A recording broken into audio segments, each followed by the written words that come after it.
Hello and welcome to Old Timey Book Review, where I review books out of print, out of date, and, oftentimes, out of memory. Punch. That's not an instruction. Please do not damage your screens. Punch, or the London Charivari, was a British satirical magazine founded in 1841 and which ran all the way until 1992, with a brief revival between 1996 to 2002. The magazine's title, Punch, comes from its adopted mascot, Mr. Punch, the anarchic, chaotic, ungovernable puppet from the Punch and Judy shows that had gained popularity around the country in the Victorian era, particularly popping up around the seaside to entertain children in the summer months. Its subtitle, though, is perhaps more telling as to its origins. This subtitle, The London Charivari, is a reference to what inspired Punch. This was the French magazine Le Charivari, founded a decade earlier in 1832, and which similarly enjoyed satirising contemporary politics through comic caricature. The French magazine had to scale back their political commentary in 1835, however, as the French government banned political caricature following a failed assassination attempt of King Louis Philippe. Their reason for clamping down on satire specifically, and comic caricature, was the perception that visual imagery could have a significant anti-regime influence on the poor, and particularly illiterate, as pictures, even lacking context, can be immensely potent. Following the new legislation, the Charivari then changed, holding a more generalised, unflattering, though humorous mirror up to everyday life in France, and continued until 1937. Taking the title a step further back, I will get to Punch soon, don't worry, the word Charivari refers to the practice of publicly shaming a member or members of a community who are thought to have engaged in a particular wrongdoing through a kind of mock parade. We in the southwest of England would recognise this in terms of a skimmington ride or skimmity. One appears in a scene in Thomas Hardy's The Mayor of Casterbridge. Such parades were deliberately performed to be loud and brash to heighten the sense of derision aimed at the wrongdoer and invite further mockery. Their wrongdoing could be infidelity, greed, the parade could be to shame a husband for beating his wife, or even just if the community did not approve of a union, such as a widow or widower remarrying before the mourning period was thought to have elapsed. These parades often addressed wrongdoings that the law would not necessarily take an interest in, but were frowned upon morally by the community. An early form of cancelling, if you will. Returning to Punch magazine, it was this sense of lampooning, satirising those who otherwise would likely escape criticism, the most powerful or influential, that it sought to bring to justice on the page. With the puppetry agent of chaos, Mr. Punch, as its figurehead, this magazine was duty-bound to poke fun at the peculiarities, inconsistencies and vagaries of Victorian society. Its original founders in 1841 were playwright Henry Matthews and wood engraver Ebenezer Landels, but the magazine struggled to make a profit in its first year. Nonetheless, they forged onwards with a small staff of writers and illustrators, despite their financial hardship, because, well, when life gives you lemons, it gave them a lemon. To be specific, this was co-editor Mark Lemon, and it was him who kept the magazine afloat using royalties from his plays. The magazine trundled along in this manner until December 1842, when it was taken under the wing of publishing firm Bradbury and Evans, publisher of Charles Dickens amongst others. Lemon remained with Punch after the acquisition, being described as a Falstaffian figure both due to his build and good humour, and he continued to be editor for nearly 3 decades until his death in 1870. Punch's readership expanded rapidly after its acquisition, and it became Britain's weekly dose of irreverence and wit. It had a wry tone, rarely vicious, but could be biting in a gentlemanly sort of way. The editors, writers and illustrators of Punch prided themselves on their avoidance of crudity in their commentary. Punch sought to make one think as well as laugh, not merely offer directionless mockery to distract through cheap laughs. When it came to its editorial meetings, You need to visualise an oval table, the initials of contributors etched upon its surface. It's Wednesday evening and you've just had your fill of dinner, have been plied with brandy, port, a little wine, and are now sitting satisfied in a mist of cigar smoke. It is time to pitch your ideas. It's around 8:30 and the ensuing debate around what is to be the centrepiece of the next issue lasts until a little after 10. Punch's editorial team were the brotherhood of the table, an absurdly Arthurian group of wits in a smoky banqueting hall. Understanding that the pen is mightier than the sword, they sought to take up their pens and etching tools to take on any one or any topic. It has been observed that Punch magazine, since its founding, was essentially like a gentleman's club, with a magazine published as a casual afterthought during post-dinner cigars. The oval table that was become the centrepiece appears to have joined Punch in the mid-1850s to fill their offices in Bovary Street. This table was affectionately referred to as the mahogany tree and is currently living out its retirement in the quiet shelter of the British Library. To give a contemporaneous account of these meetings, M.H. Spielman, in his 1895 history of the magazine, gives this description.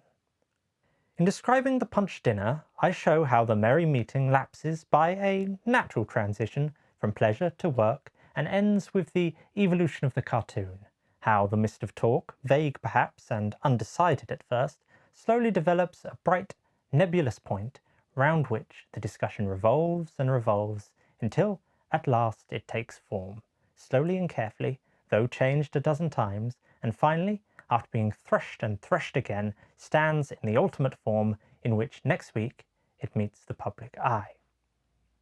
Spielman mentions a little after this how debates grew most hot on political matters, usually ending with conservatives and radicals finding a compromise.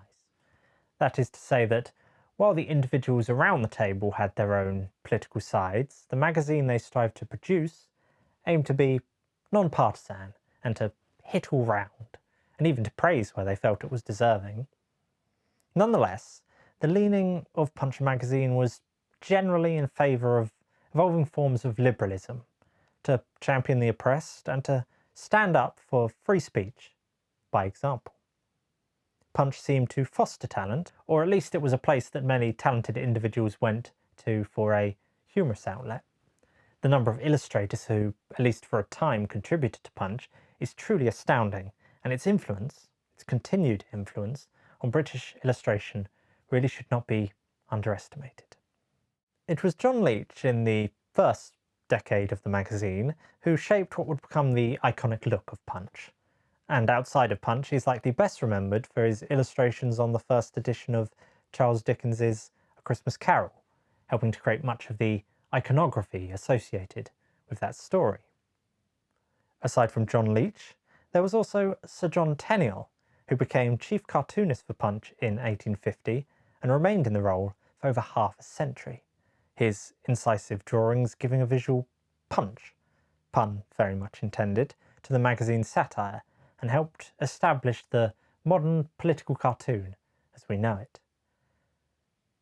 You may not recognise the name Sir John Tenniel, but you'll likely recognise his illustrations for Lewis Carroll's Alice in Wonderland, which shaped the look of all adaptations that came after it. Tenniel was also the first person knighted for their contribution to the illustrative arts. Besides John Leech and Sir John Tenniel, Punch even commissioned illustrations from artists not called John. For instance, there was Edward Tennyson Reed, whose popular Prehistoric Peeps cartoons, a comic take on prehistoric life, were adapted into a film in 1904 by Cecil Hepworth's studio. Amongst the more famous illustrators to rise in the pages of Punch in the second half of the 20th century was Quentin Blake, who began submitting illustrations to Punch at just 16 and later became the artist of choice for Roald Dahl, crafting the visual language of that gloriously scrawling realm of children's literature. He has also illustrated a number of folio volumes, and I realised just before filming his works include illustrations for this edition of Cold Comfort Farm, As I said, Punch's influence, continued influence on British illustration cannot be overstated. But Punch didn't just caricature and satirise like some mere outside observer. It shaped language and culture. The very word cartoon, for instance, means what it does today thanks to Punch. Its original derivation is in the Italian carton, used to describe a large sheet of paper or pasteboard, and when first used in English from around the 17th century, it meant the paper used by an artist to first sketch out their ideas, a preparatory sketch. In 1843, however, the Fine Arts Commission held an exhibition in Westminster Hall displaying cartoons that were supposed to serve as the basis for decorating the new Houses of Parliament, with a theme of British history. Satirising this display of patriotic opulence, John Leech's cartoon had a mass of poor waifs and strays off the street attending a free day for entry to the exhibition which the government had proposed. A line in the accompanying text reads, "The poor ask for bread and the philanthropy of the state accords an exhibition." This satirical illustration was titled Substance and Shadow, but its subtitle is particularly apt in historic retrospect. Cartoon Number 1. It was part of a series of 6 illustrations numbered as cartoons, and although Punch did not immediately adopt the word cartoon themselves after the end of this 6-part series, the word was taken up by the Punch-reading public and soon came to mean a humorous or satirical drawing. Thus, the reason the word cartoon is associated with comedy and calling something cartoonish means it is in some way humorously exaggerated or comedically stylized is thanks to Punch. That's enough of the history of Punch and its influence. The magazine's credentials speak for themselves. This is a book review, at least in theory, so it is time we reviewed some of the volumes I have here so that we may judge their humour and cartoons for ourselves. When approaching this review, I was not sure, at least at first, how best to display Punch's sheer variety and scope, so I wondered if I should just pick out a few illustrations that are iconic and satirising moments that are still relevant, or at least remembered to this day. Or alternatively, I considered taking a broader, slightly more random approach. After all, the well-known images don't need me to publicise them any further. Perhaps I should just stick with the obscure. What I've decided to do, and I hope it will be most useful for you, dear viewer, is to mix both these approaches. In a moment we shall transport ourselves over to the bureau on the opposite side of my study, where we will flick through some of the foxed and tattered volumes of Punch. As we flick through, I've placed a series of bookmarks on several illustrations that I feel deserve attention, whether that be due to the cartoon's iconic notability, or the events or persons it depicts, or simply chosen due to personal bias. I like the illustration. My hope is that this mixed approach, highlighting both the iconic and the obscure, will make this old-timey book review a little more than just a best of, but rather will give you a fuller impression of the scope of Punch magazine. We begin with this, my earliest volume, detailing events from 1861 to 1863.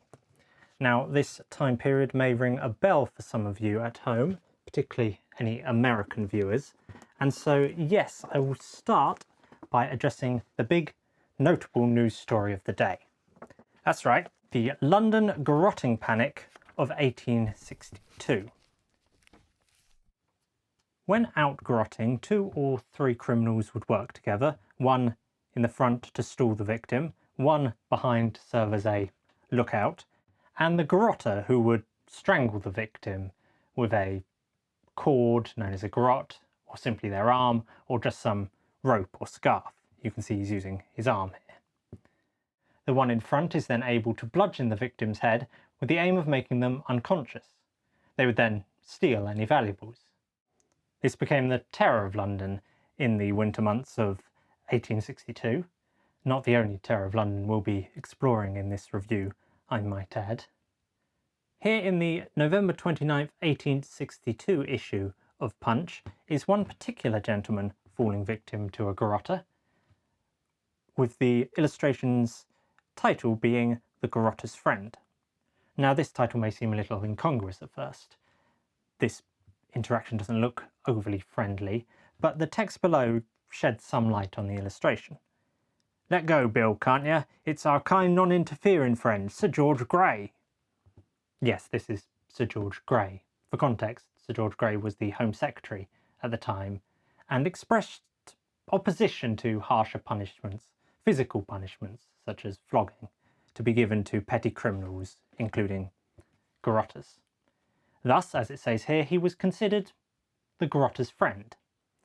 Now, in actual fact, the garrotting panic was inflamed in 1862 by a fellow MP, James Pilkington, who was robbed in this manner on Pall Mall when returning home from a night session in the Houses of Parliament. Soon after this, Londoners began to protect themselves with various anti-garrotte devices such as studded collars or even razor-lined cravats around their neck. It should be noted that throughout the 1850s and 1860s, crime rates were generally falling, although some kinds of street robbery were bucking this trend, especially in 1862. Garrotting, however, was not all that common. It did occur, as with the MP mentioned a moment ago, and there were even a few fatalities, but the panic around it is generally regarded in retrospect as a prime example of a moral panic, inflamed by the growing influence of mass media such as newspapers. The moral panic aspect revolved around the usual questions when relating to criminals, which is to say, to what extent should the law deter by the harshness of punishment, particularly physical punishment, and to what extent should punitive institutions balance this aspect with more caring and conscious rehabilitation. Punch's influence in this panic was mostly to lampoon the level of terror and the ridiculousness of the devices and techniques used to avoid a garrotter. Now, this brings us to our next cartoon. This is a prime example of Punch poking fun at the spiked collars. Here we see a man with enormous spikes around his neck, an umbrella that serves as a spiked mace, and with spikes on his elbows, knees and heels. Alongside the illustration there is a poem called The Poor Garrotter, satirising those that were calling for more lenient punishments for minor offences. "The poor garrotter, fierce and rude, how shall we soften that man's mind, reclaim him to a milder mood, and teach him to be good and kind? Oh, let us send him to a place of refuge, not to call it jail, and treat with gentleness his case, for fear severity might fail. We'll clothe him warm and feed him well, if not on sausages and tripe, though against beer we close his cell, and wean him from his nasty pipe. Give him good books and tracts to read, and teach him text on text to string. Repeat his prayers, recite his creed, and psalms and hymns with unction sing. We'll practise him in heaving sighs, remorseful and compunctuous groans. We'll school him to upturn his eyes in going on his marrow bones, to use the pocket handkerchief, snuffle and blow his nose and weep, and trust we've changed this blessed thief out of a wolf into a sheep. In healthy, not excessive toil, his strength we'll use him to exert. His easy labour shall not spoil his hands, for he must not be hurt. And oh, on no account the cat across his shoulders would we lay, score naughty soldiers' backs with that, the poor garrotter never flay. Corrected, chastened and subdued, converted, rendered meek and mild, repentant, humbled and renewed, in brawny form, a little child. The period of his sentence not half we'll pity and forgive, bidding him to go and rob no more, but like a saint in future live. Ah, what if he resume the tract of crime which he before had trod, and if again we have him back within a month or so in quad, then how are we, whose hearts have gushed towards the brute with overflow, to cure the throat his gripe has crushed, or cranium fractured with his blow? Now, the moral panic aspect, it should be noted, led to the Garrotters Act of 1863, which reintroduced flogging for those who committed violent robberies and was passed into law, observers at the time and since have noted, remarkably fast. That is to say that Parliament, worthy legislator though it is, has never been known for its speed. This act made punishments, including execution, more prevalent for certain offences, and it has been observed that Punch and its cartoons were a significant influence on the public perception and therefore the bringing in of harsher punishments rather than rehabilitation. And this despite the fact that since its founding, Punch magazine had been anti-capital punishment. Now let's turn to December 20th. Over the next month they continued their pieces on garrotting, including 2 songs, one being the song of the anti-garrotter, the other being the song of the garrotter himself. Here, accompanying the song of the anti-garrotter, you can see another man with a ridiculously spiked collar. But let us read the song of the garrotter himself. Meet me by moonlight alone, and then I will give you the hug, with my arm round your neck tightly thrown. I'm as up to the work as a thug. Behind you I softly will creep, and taking you quite unawares, on my prey like a tiger I'll leap. If I happen to choke you, who cares? I'm out with a ticket of leave, which by gulling the chaplain I got, and I'm free to maim, murder and thieve, for a cove he must live, must he not? So meet me by moonlight alone, kind stranger, I beg and entreat, and I'll make all your money my own, and I'll leave you half dead in the street. We'll end on a slightly more humorous take on the garrotting panic. Here it shows a determined attempt at garrotting, with the text reading, "On a private gentleman, in broad daylight, on his own grounds, desperate resistance of the victim. The above is well authenticated and not up by penny-a-liners to alarm the public." It seems to be a satirical comment on the press, the so-called penny-a-liners, and their attempts at turning any incident on the street, true or otherwise, into something to further inflame the public's fears. We'll leave the garrotting panic of 1862 here and turn to events of less historic relevance. September 28th, 1861. A family quarrel. The American Civil War had been ratcheting up throughout 1861, breaking out into a full conflict on April 12th, so this cartoon is coming several months after its outbreak. Being on the other side of the Atlantic has given the Punch artist free rein to depict the event as a domestic dispute. A Stars and Stripe Lincoln stares down at his Confederate wife. Each of them holds one side of a torn map, Lincoln's half saying United, the Confederate half saying States. The country is torn apart. Anger is etched onto their faces. The main event of this illustration, though, is in the background. It is this black gentleman, presumably enslaved, who is using the chance of the family quarrel to sneak away in the classic pantomime sneaking posture. Now here on June 7th, 1862, is another evocative image of the two sides at war. As you see, both are wielding knives ready to stab each other. Their outfits again representing the Stars and Stripes and Stars and Bars designs. The Stars and Stripes combatant is only just on the edge of the cliff, but the branch he is grasping to, representing the Union, has snapped, and both these characters may soon fall into the pit of bankruptcy. The title of the piece is The Sensation Struggle in America, probably playing off the term secession. Now last on our brief tour of the early stages of the American Civil War is an amusing illustration by Sir John Tenniel titled Latest from Spiritland. It shows a smug-looking King George III poking the arm of George Washington as he somberly thinks about suffering. The illustration's text is as follows. Ghost of King George III.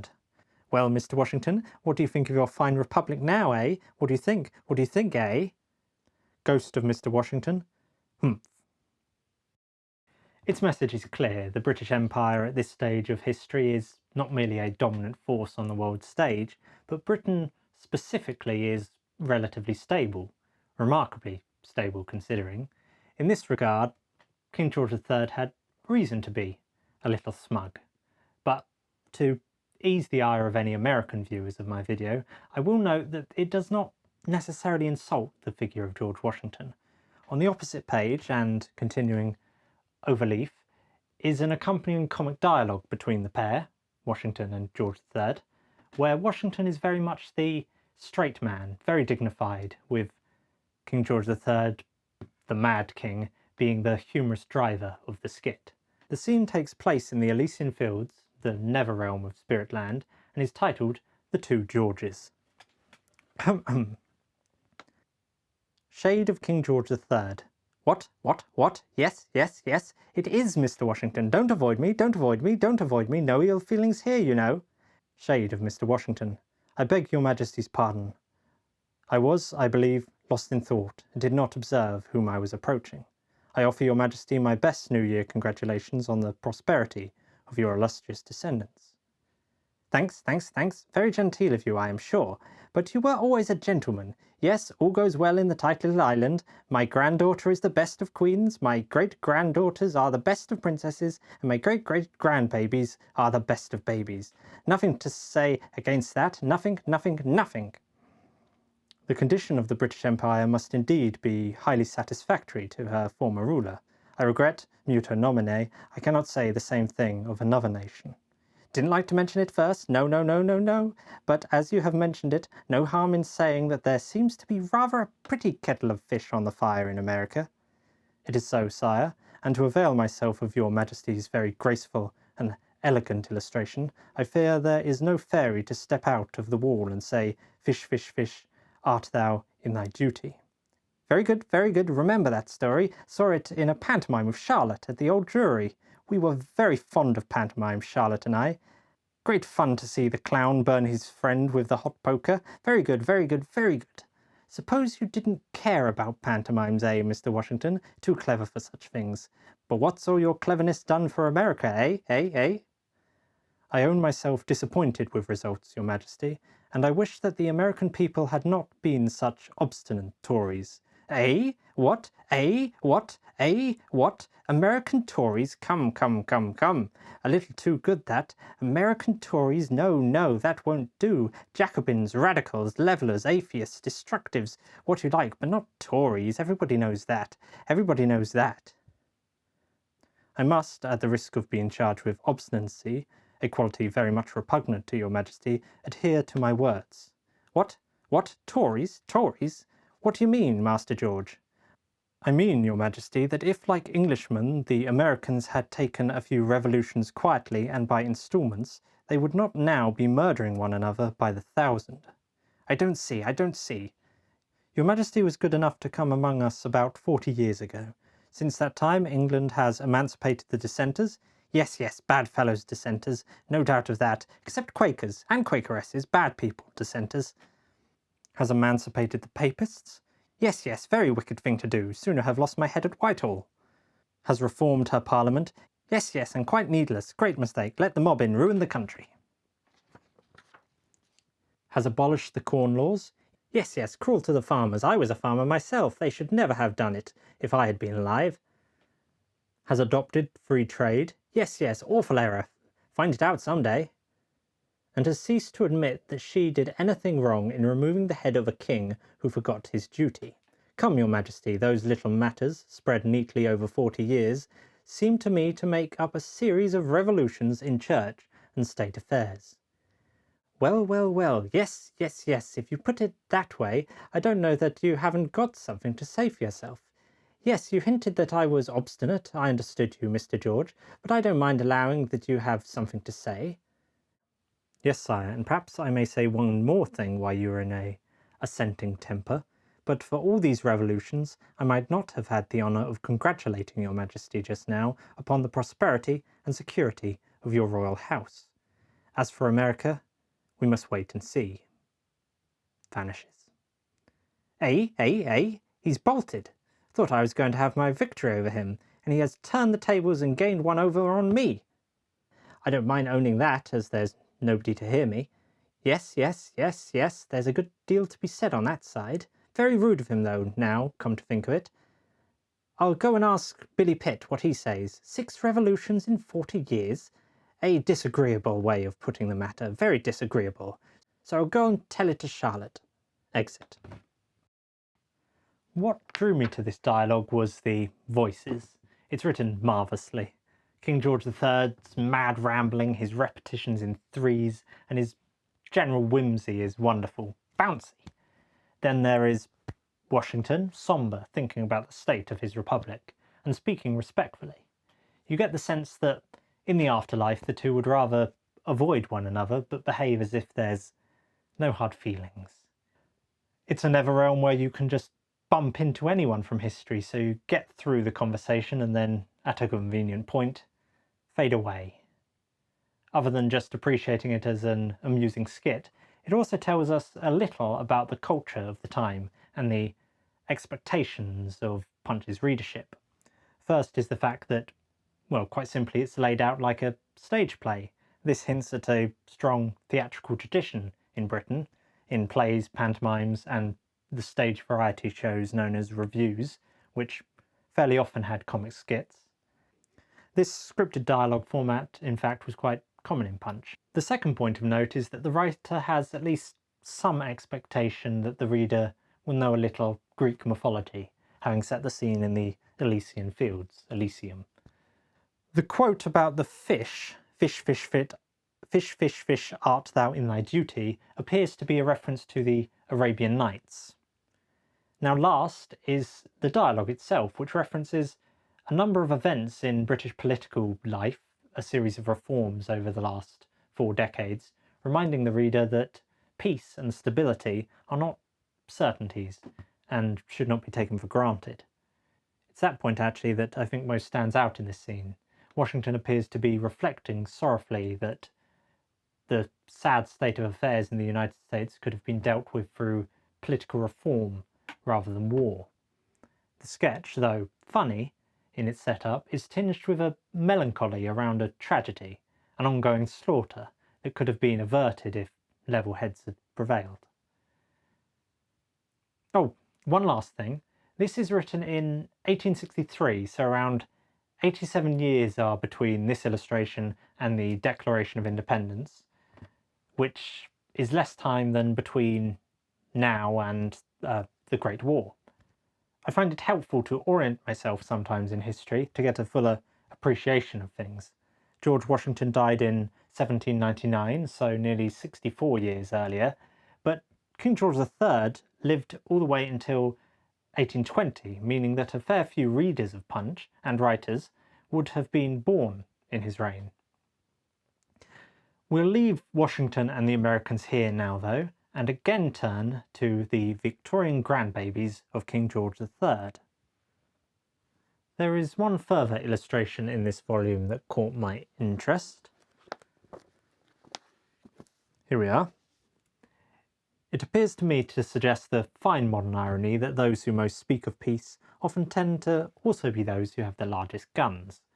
Peace, represented here by a young woman, an angel with wings, holds an olive branch while sitting on the barrel of a massive gun.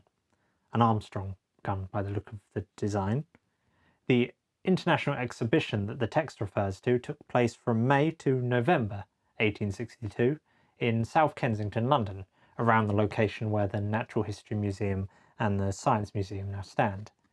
This exhibition was one of many that were held in the Victorian and Edwardian era. It was also the third of what is now regarded as the World's Fair or World Expo. The first is generally considered to be the Great Exhibition of 1851, held at the Crystal Palace. This 1862 one in particular was said to have an attendance of over 6 million visitors. For me though, historical context aside, I just find the imagery powerful, evocative. I'd quite like a statue made of this design. Let's turn over one more page. Now here is an ode by Mr. Punch describing the opening of the exhibition, and turning again, we have some additional regulations that are being set out by the Punch magazine staff. They go as follows. Additional regulations for the conduct of the public during the international exhibition. Some additional directions have just been issued to the public by the commissioners, and it is hoped that they will be understood and observed. The public is to walk up and down, but not run against itself. That is, when some are going one way and some another, they are not to go both ways at once. But any person is to be at liberty to go anywhere he pleases, subject to the orders of the police, if there is nobody else in the way. 2. No person is to make rude remarks in the building about the trophies in the nave, which are all very beautiful, and if the public does not comprehend this, it is because they have not taken a Catholic view of the exhibition. But people may say what they like to one another after they have got home. 3. Persons, especially the young, are not to come to this building in an undisciplined state of mind, but for 2 hours at least before leaving their homes, are to peruse improving works upon the subjects illustrated in the exhibition. The police have orders to remove any young persons who may evidently have come for the sake of flirtation. 4. The public is not to go staring at things merely because they are pretty or celebrated, but is to go regularly and reverentially through the whole building, and is specially to make itself master of every part of the machinery exhibition before venturing to examine the products of machinery. The public will be directed in this matter by the police, all of whom have been properly educated for the purpose. 5. Any person who makes a remark upon the difference between the building of 1851 and the present one, and does not distinctly declare that the latter to be immeasurably superior, is to be immediately removed by the police. 6. Nothing whatever is to be said about the Crystal Palace, and any person who shall propose to go from South Kensington to the Crystal Palace shall forfeit his season ticket, if he has one, and if not, shall be at once conducted outside the building. 7. No mention is to be made of any supposed difficulty between certain musical persons. It is enough for the public to know that the Commission permitted M. Coster to dictate his own terms as to the composers whose work he would conduct, and that everything has been properly done. Infringement of this order will be followed by immediate expulsion. 8. The public is permitted to refresh itself in moderation at both the French and English restaurants, but as the International Exhibition is a place for business and for instructions, persons are not to talk of lunch, far less dinner, as a feature in the visit. Any such departure from the principles of high art will be noticed by the police. 9. The public is informed that the International Exhibition is a grand success and the noblest thing ever heard of. The police have instructions to enforce the universal acknowledgement of this sentiment. So, in other words, you better behave yourselves and speak well of the exhibition and its organisers. Those are the rules. Any rule breakers will be expelled from the exhibition by the police. We now move on to this late 1887 to 1889 volume, and we're turning to 3rd of December 1887, which is just here. There we are. This illustration from December 3rd, 1887 caught my attention. It is titled How We Advertise Today and is illustrated by Harry Furness. It is pure visual overload, satirising the way the advertising industry chooses to, well, advertise. It represents a street with the wall pasted with gory and vulgar advertising posters. They are everywhere. Your eyes, wherever you look, cannot avoid an advertisement. Fortunately, we are more civilised today. Well, here in Furness's illustration, you can see skeletons, swords, nooses, and a theatre of horrors. These theatre posters may remind many of you with any theatrical background, or education, like it did me, of the Grand Guignol tradition for its gore and focus on horror. But this actually predates Grand Guignol by a decade, bringing to light a growing cultural tradition, inclination, to focus on representations of horror and gore. This cultural inclination would soon inflame into a phenomenon of press and journalistic obsession with crime in the following year, 1888, with a series of unsolved murders that took place in the streets of Whitechapel.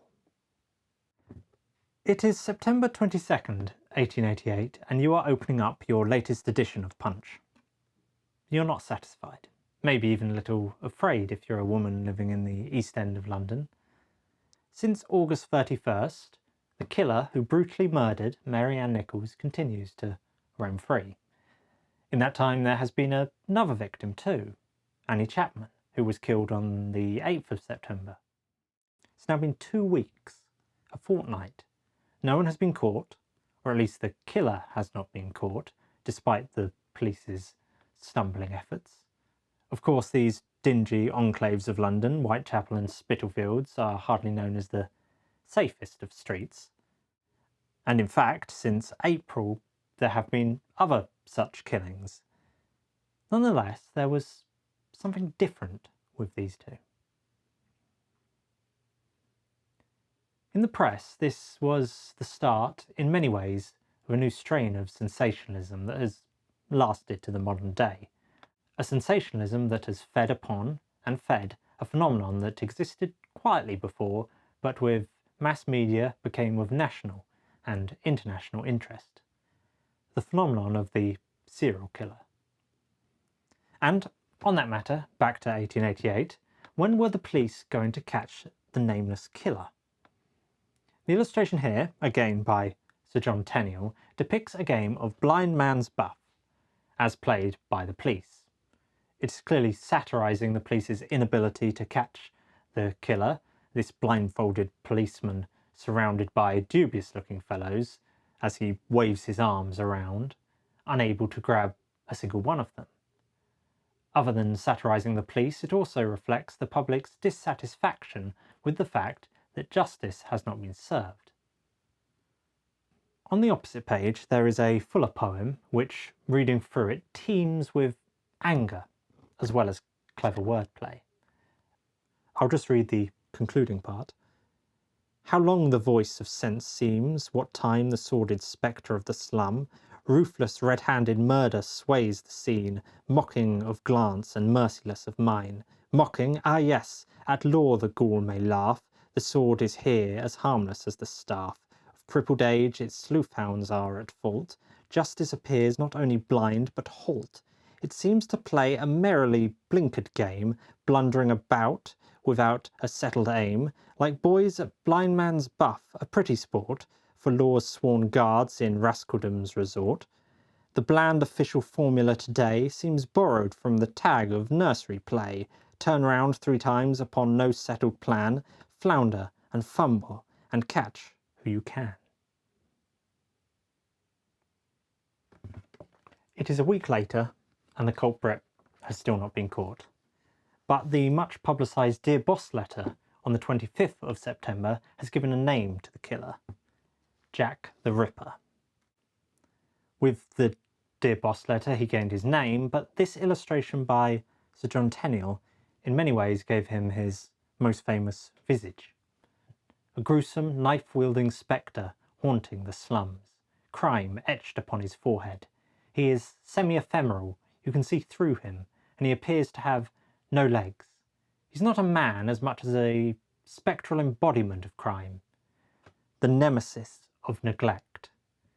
This is perhaps one of the most famous pictures related to the Ripper killings. If you've seen any documentary on the subject, or even read Alan Moore's From Hell, then you would have seen this cartoon. These words accompanying the illustration: there floats a phantom on the slum's foul air, shaping to eyes which have the gift of seeing, into the spectre of that loathly lair, face it, for vain is fleeing. Red-handed, ruthless, furtive, unerect, 'tis murderous crime, the nemesis of neglect. Again, a fuller poem is written opposite, but those final words, the nemesis of neglect, captured the imagination. They rang true for many, especially social reformers, and again it must be remembered that the writers and illustrators of Punch often considered themselves among such reformers as well as commentators. The nemesis of neglect evokes the idea that the root cause of such crime was not simply about bad people.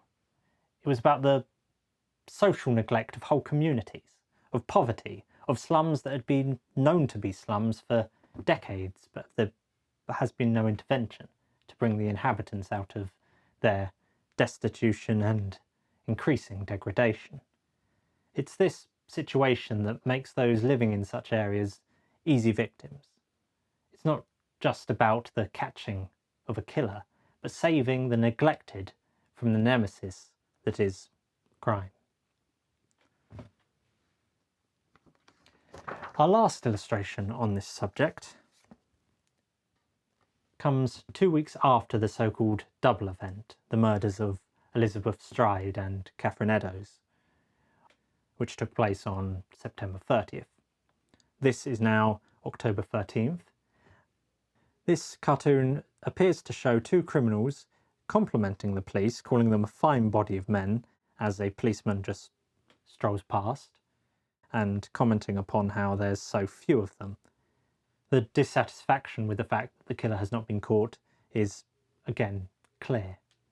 And he never was caught. These illustrations express the cartoonist's dismay at the horror occurring on the streets, and they communicate a greater dissatisfaction around the social order, or should I say, disorder, growing in the heart of London. We'll briefly stop off in 1913 to take a look at a cartoon that addresses, well, politics. I feel so far that while the subjects we've looked at have tangentially related to politics, I haven't looked at one that is just straightforwardly a satire of events of the Parliament of the day. What is interesting about these volumes is that they bring to life issues that you never knew were issues.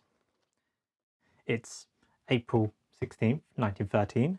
The title of the cartoon is The Point of It, and we see Prime Minister Herbert Asquith in his gym gear ready to throw a javelin. On the shaft of the javelin it reads Plural Voting Bill, and the text below, in the style of a quote by Asquith, reads, "Of course I'm doing this for the honour of my country, but if I should chance to impale a Tory or two, well, I shall not waste time in vain regrets." Asquith was leader of the Liberal Party, and the Tories, as they are at time of recording, were the main opposition party. What this is satirising is Asquith's attempt to abolish plural voting. Specifically, it was to impose a penalty on an elector who votes in more than one constituency at a general parliamentary election. Its purpose, to put it plainly, was to enshrine in law one man, one vote. Now, the bill actually passed in the Liberal-held House of Commons, but viewers may not be surprised to learn that it was blocked by the House of Lords, whose benches were filled with Tory peers. This cartoon clearly suggests that Asquith did not care if the bill aggravated the Tories, but I suppose in this instance they had the last laugh. Because it was blocked by the House of Lords, it failed to become law, and up until 1948 in the UK, property owners were able to vote in multiple constituencies where they held property and where they lived. Also, people affiliated with a university were allowed to vote once in the university constituency as well as their home and where they owned property. This was particularly problematic, as you can imagine, for general elections, as it could lead, as it did with the case of one clergyman, to upwards of 40 votes for the individual in question. Essentially, if you had the money, you could buy votes. But although it failed in 1913, the bill was very much part of greater liberal reforms that laid the groundwork for later universal suffrage of men and women in 1928. As I said though, plural voting continued until 1948. Truth be told, I did not know such a practice existed before seeing this cartoon and doing some cursory research around the subject. And this is why I treasure such documents as this. It gives you a week-by-week, rather scattershot, glimpse into the past and what people were concerned about. This vote occurred in 1913, but Britain would soon find itself distracted somewhat from electoral reforms with an existential threat from the continent.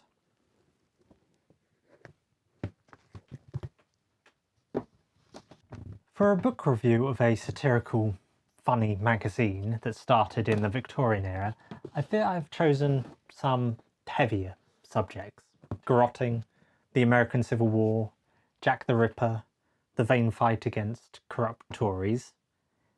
Yet, satire is not only about making people laugh, it is about commenting upon life's absurdities. The next topic straddles this line. At this time, all international security that we were assured of, the Pax Britannica, has been shredded. It is 1916, in the middle of the Great War. Many sad months have you punch readers sat through, and many more will you suffer. My interest in the Great War is well rooted, or perhaps entrenched would be a more suitable phrasing, and as such it was difficult to pick a singular illustration or subject. In this volume you'll see straightforward propaganda, caricatures of the Kaiser and ridiculing of the struggling German economy, hopeful illustrations, silly illustrations, cartoons on the subject of newly implemented daylight savings, and many striking images. What I settled on are these half or quarter page illustrations which all make wry comment on the life, recovery and situation of many war wounded in both hospital and back home. So first we turn to January 19th, 1916, with this cartoon, The Irrepressibles. As an illustration, this gives a little hope that although these men are wounded, they still have much life left in them, much to the chagrin of the nurse. Next we have another nurse-related one, just a few pages over. It's the 19th of January now. Tommy, dictating a letter to be sent to his wife. The nurses here are a very plain lot. Nurse, oh, come, I say, that's not very polite to us. Tommy, never mind, nurse, put it down. It'll please her. It's a playful joke to avoid jealousy. We're turning to the 26th of January now, and we have one of what would become a series of illustrations that are made up to help civilians talk to the war wounded, titled simply, How to Talk to the Wounded. It reads, Dear old lady, have you two men been at the front? Soldier, bless you, no ma'am, we've just had a bit of a scrap together to keep fit. Has a touch of sarcasm, that one. This cartoon shows an elderly woman, likely a widow or in mourning, judging by her outfit, visiting an invalided Tommy. What the Boches can't stand, you know, ma'am, is cold steel. Yes, I suppose it gets very cold this time of year. The topic always arrives at the weather with us British. Now this last illustration shows another visitor talking to an invalided Tommy, this time inquiring how precisely he got wounded. Visitor, and what did you do when the shell struck you? Bored Tommy, sent mother a postcard to have my bed aired. These illustrations are all very straightforward, very wry. They suggest the difficulty of communication between those who have been at the front and those at home. They also are affectionate, at least I feel, light-hearted, a little self-effacing humour, offered us British a way to cope with the hardships and horrors of the trenches. Through wry cartoons, sharp satire, and understated jokes, the gap between home and the front was bridged, at least slightly. Humour also fostered resilience and solidarity amid adversity. Now for our final cartoon. Our last case study, just to finish on something with a bit more levity than the Great War, is on the subject of some exciting developments in filmland. It is October 1921, and this illustration brings to life what one can expect to witness on the street if you were to visit the capital of filmland, Los Angeles. There are cameramen everywhere, each shooting some dramatic sequence. There are even some cowboys riding into town. Its satire seems to be centred on the popular perception of Hollywood, what you'd think you'd see if you travelled there. This cartoon, as with all the Punch cartoons we've looked at, is so full of life on the page. The illustrators really were the magazine's heart.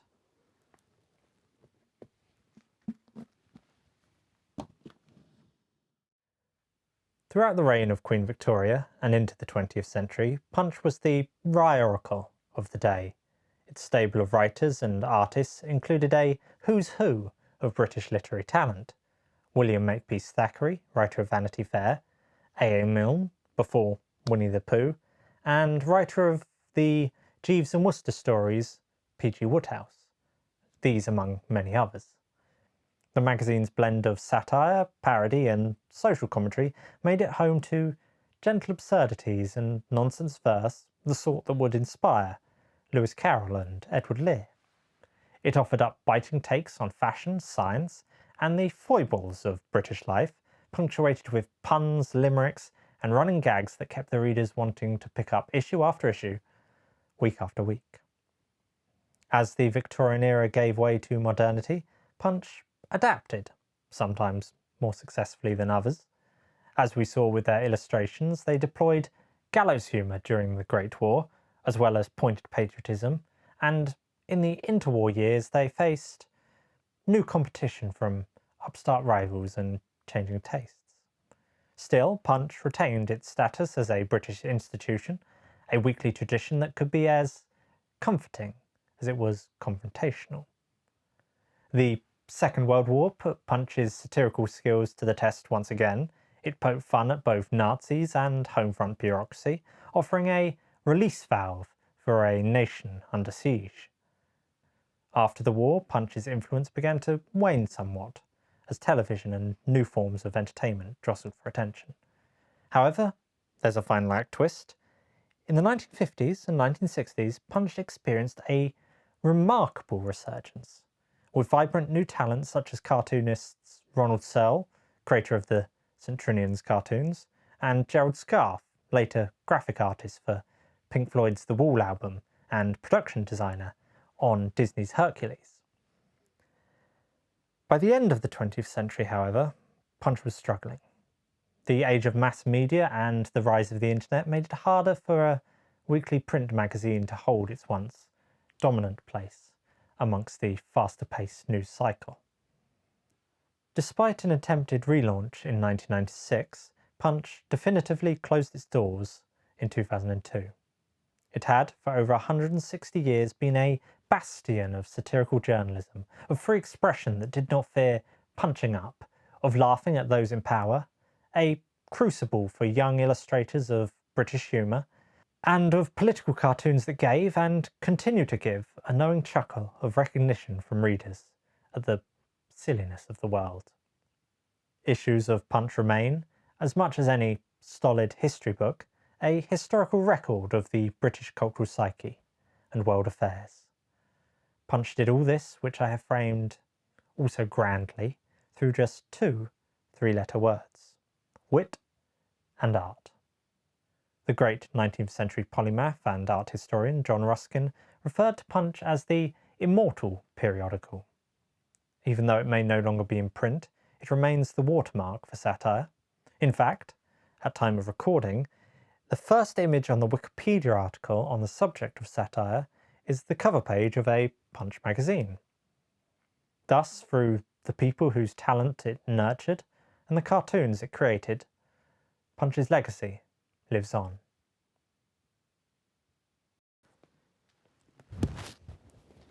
I'm sitting awkwardly because there is a dog right down there. Now, to end today's video, I thought it worth telling of how these volumes came to be on my shelves. They are, I'm sure you've noticed, not in the finest condition, which is no surprise. They are, after all, over a century old, and a little more than a decade ago almost became landfill. Most came from the local tip, in fact, mere feet from the grand skips where they patiently awaited their turn. It was my father who picked them up, knowing my interest in old books, for a couple of pounds. I later added this 1921 volume which you'll notice is much cleaner after seeing it on a shelf in the book town of Hay-on-Wye. As to their future, one day I would like to have a few of these rebound, either professionally or even attempt it with my own limited abilities. I know some people take the pages out to frame and display specific illustrations, the nemesis of neglect being a perfect example. I'm not sure I could bring myself to disassemble the books entirely though, unless the pages started falling out by themselves. That's not to say I don't understand the logic that it may be better for at least one illustration to survive and be seen, rather than just being left to rot on a shelf or in an attic, or due to size simply be thrown away because of lack of space. But even as tatty as some of them are, I'd like them to remain as full books, even if the covers are replaced. Now, as to finding your own copies of Punch, it's not too difficult as long as you're not fussy about condition. Second-hand bookshops, particularly those leaning towards the antique, and online sellers are plenty. If you want a complete year-on-year set, well, that might take a while, and it would certainly cover several sturdy shelves, or perhaps bookcases, to hold them. There are also more specific best-of collections. I know there is one Punch during the Great War, for instance, so these might be a better option for those with limited shelf space. If you don't want them physically at all, then, well, many of the volumes have been digitized, so you can just search online and find the wealth of satirical cartoons that were created. For more on the history of Punch, I would point viewers to the aptly titled The History of Punch by M.H. Spielman, published in 1895 and available on the Internet Archive. And as to more recent books, The Punch Brotherhood, Table Talk and Print Culture in Mid-Victorian London by Patrick Leary is another worthwhile read. Anyway, thank you for joining me for this old-timey book review here on Phantasoscope. If you've come this far, please do like and subscribe if you feel so inclined. Also, feel free in the comments to say what your favourite Punch cartoon is, or name your favourite Punch cartoonist or writer. In any case, I hope you'll join me again on my next old-timey book review, which I hope will be slightly sooner than the near 2 years since the last one. Thank you. See you soon.